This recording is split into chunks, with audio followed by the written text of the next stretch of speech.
Good morning, everybody, and welcome to another cooking demo with the Lebanon Senior Center. It is National Grilled Cheese Day.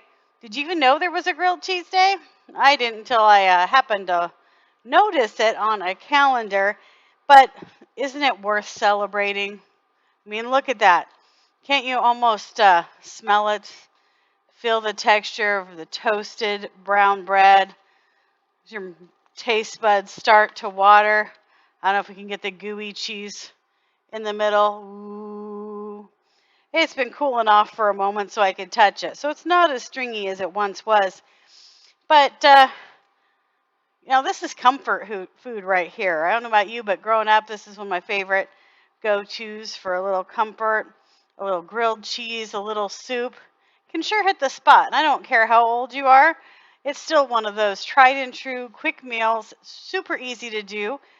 But you know what? We can grow out of the plain white sliced bread, the really inexpensive bread.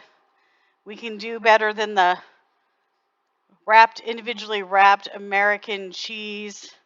It tastes good, don't get me wrong. And man, is it a great selling point for tomato soup, in my opinion. But that golden goodness of the perfectly toasted grilled cheese is taking off. There's a lot of restaurants that are now doing their own take on a grilled cheese. You might be surprised to see it on the menu so often, not just in the kids section, but for adults too, because we're doing new things with it. So today we're not making that grilled cheese you grew up with. We're going to kick it up just a little bit. And it's really simple to do to heighten or elevate the flavors of your grilled cheese. So today I'm starting with a little cheddar garlic sliced focaccia bread. Yeah, this is the base. This is where it all starts and flavors change. The bread you choose. You can pick any kind of bread. If you want to get more fiber in your diet, get a high fiber bread. Get gluten-free if you are trying to stay away from that. But, it's accessible to everyone. Grab a bread that you like, or even an interesting flavor. Maybe you've got some garlic bread left over from an Italian meal that you had.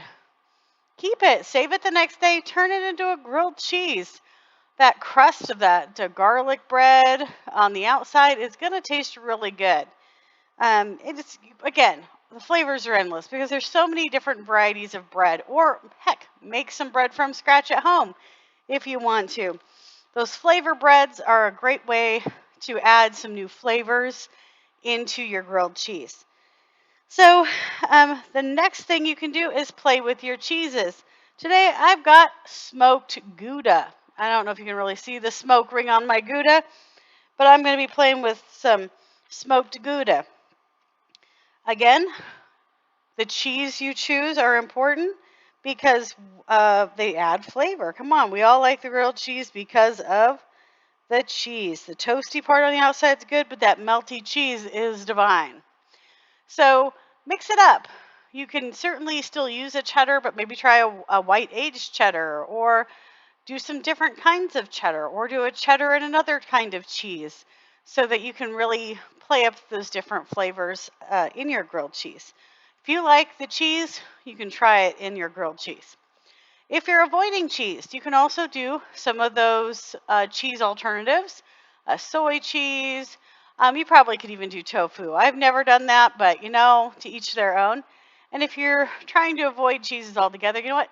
The avocado toast, people are really into the avocado toast. So why not get some slices of avocado in there, or mash up some avocado, spread it on the insides, and have a toasted avocado sandwich.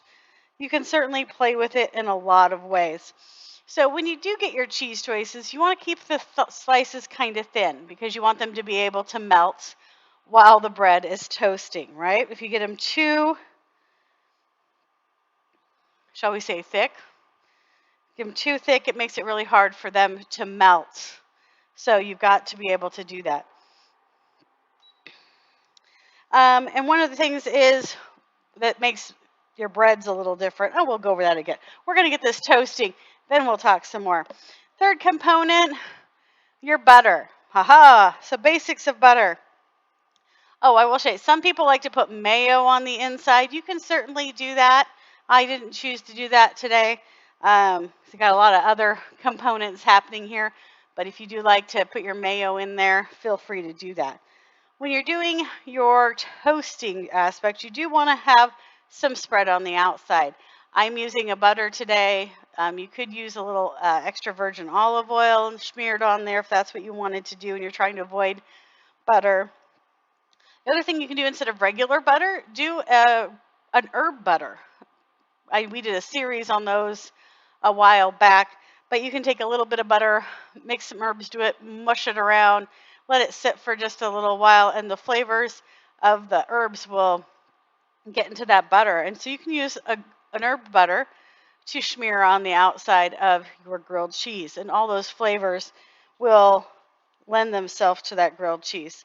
So I have buttered both of my sides of my bread here, and my cheese is in the middle.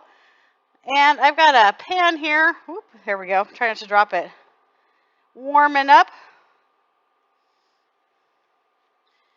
I'm just using a small skillet on our induction little hot plate. There we go. It's not a hot pot. I'm getting Instapot and hot plate mixed together. So it's warm. You can't really hear it, but it's working away. So one of the tips I wanted to share that's different between cooking this particular grilled cheese and this grilled cheese is that white, inexpensive loaf of sliced bread. That bread's really thin and it's got a lot of air in it, right? So it's really squishy and there's delicate. I'm going to call it delicate. It's not as firm as some of these more stouter breads. So this focaccia is really stiff. So if I hold up a slice, it's not just going to flop over, right? It's got a bit more bulk to it. So I have my burner on a lower setting for this grilled cheese than I did for that grilled cheese with just the white bread. So that's a good tip because you don't want to cook it too hot and get the toast level done before the heat has a chance to rise up into the middle of the sandwich where the cheese is, because you want to get that cheese melting too, right? You know, otherwise it's just cheese on toast. So turn it down if you've got a thicker bread or a thicker bread and a denser. That's the word I'm looking for, a denser bread, so that it gives it time for that heat to travel through to the cheese before the toasting is finished. And again, with the herb butters, you're going to start smelling things faster because those herbs are going to, of course, get activated sooner because they're on the outside of the bread. Don't panic. You can always take a peek. I encourage you not to unseal the bread completely from the bottom of the skillet because that's what's allowing it to brown. So if you need to take a peek, you can lift up one edge, kind of get a peek under it, see how it's doing, but try to leave the bread as is in your skillet. If you've got a tricky stove and one side browns more than the other, you can always rotate the pan to try to get an even toasting. And as far as accurate of toastiness, there's no wrong answer. It's what do you like, okay? It's certainly not one size fits all. Some people like, a little bit more on the brown side. Some people like it blonde. I'll pretty much eat any of them. That's, I will not waste the grilled cheese. That's where you dunk it in your soup, right? Just to see if it's not quite where you want it. All right, and of course, a good spatula for frippling is a good idea. Or me, I'm using 2 forks. And this is what I'm saying. So see, since I turned it down, it's not even done on that side yet. But we'll give it another shot. It's just starting to melt there. I'm going to go ahead and turn my skillet back up a little bit just to get it going here, because I see that the butter has melted and it was just starting to toast a little bit, and the cheese on the edge is kind of going limp a little bit, but it's still pretty stiff. So I am going to add some heat back. So accompaniments with grilled cheese. This is where we can get really excited, because of course a lot of people will say the tried and true accompaniment to a grilled cheese is tomato soup. I don't think you can go wrong with pretty much any type of soup. But you can also just do grilled cheese on its own. Let's just think, if you're having all that cheese and you're playing with butter and you're having the really good flavors, there's a lot of sodium packed in there, right? So you got to be careful with the soups. If you're watching your heart, watching your sodium levels for other ailments and maybe edema in the legs, you've got to be careful with the salt. So instead of doing, just a simple grilled cheese, maybe have a really nice grilled cheese. One of these elevated ones with some fancy bread or some, really flavorful cheese. So you really enjoy it. And then maybe you need to have something else on the side besides soup, which traditionally is very salt packed, unless you're making it on your own. We've done some soups in other videos you can check out where you control the salt level. So you could do a side salad or a piece of fruit, still enjoy your sandwich, but not add those extra salt bomb issues of soup. Or portion control. Make it for a friend. You have half a sandwich, they get half the sandwich, and you both have a cup of soup instead of a bowl, right? You can always do something smart. Enjoy the flavors you like, but be smart about it to take care of your body. Another thing I was going to talk about add-ins to your grilled cheese. One of my family members really likes to stick ham in their grilled cheese. So it's like a grilled ham and cheese sandwich. Almost makes it a panini, right? Paninis is the fancy Italian word for a grilled sandwich. And you can certainly do that. Usually they're squishing it top or bottom. And you can certainly do that. But you can also just add a slice of ham or turkey into your grilled cheese if you want to get a little protein boost in there. But again, if you're adding those sliced meats, you're adding some more sodium. So again, be careful with that. Be wise. All right. Let's see here. I know I didn't opt to get a spatula, so I'm playing with these forks today. Ooh, there it goes. You can start seeing that browning up now. I can hear it sizzling. I don't think you can, but it's looking really nice. I'm just going to press it down just a little bit. Encourage that cheese to stick to both layers. All right, so I think our grilled cheese is ready to come off now. Whoop, whoop, whoop, whoop. Yeah, look at that. Yum, yum. And of course, some people like to just eat them whole.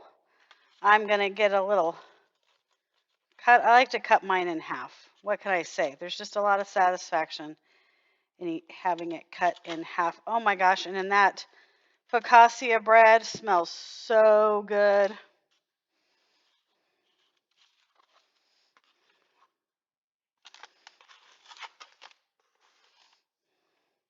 All right, there is our beautiful grilled cheese with our cheddar garlic focaccia bread and our smoked Gouda cheese in the middle.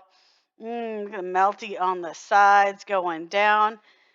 Oh, talking about going down. It's going to be going down. I love me a grilled cheese. This is going to be so good for my lunch today. I hope you guys have a great day. I know grilled cheese is a simple idea, but play with it, have some fun, and make it your own. I'd love to hear about the combinations you come up with. Throw them in the comments below.